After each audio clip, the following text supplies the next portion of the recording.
Hello everyone, welcome to another section where we will be creating additional pages. So without wasting time, let's dive right into it. So now let's just create additional pages. So let's just navigate here and let's just create a base template. So base.html, and let's just create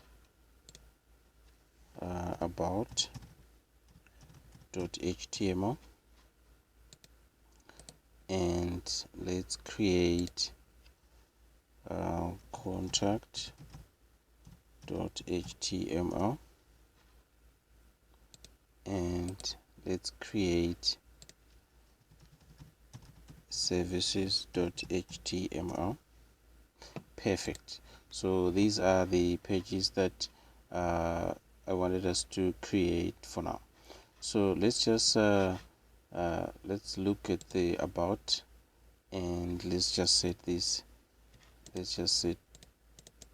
to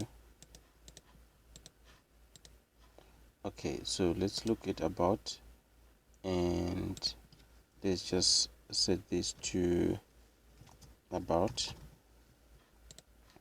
and let's look at this. Let's just set this to let's just set this to contact, right? And let's set this to services,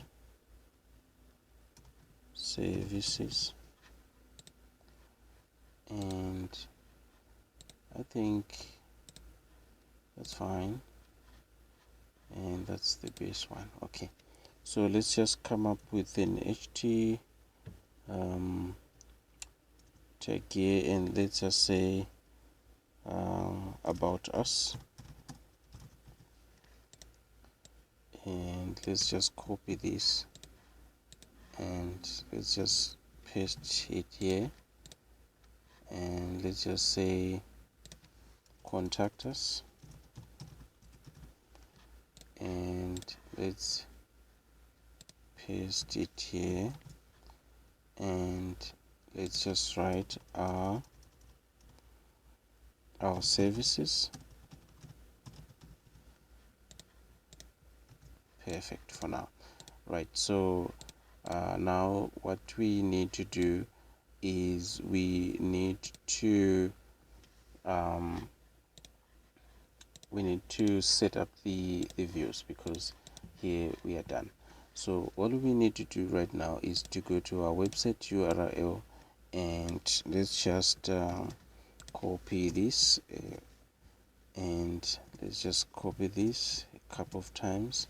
I think this is enough, and let's just put it here, and let's just put the correct ones here. Let's say about, and we are going to set up the view about, and then we just need to give it this about, and let's set this to save it. Let's just set to services, and let's just give it here as services, and let's just give it the name services, and let's just give this to contact, and let's just set the view here as contact, and let's just set the name here as contact. So basically that's what we need to know for now. So in the next section, we're going to set up views for this. So thank you guys for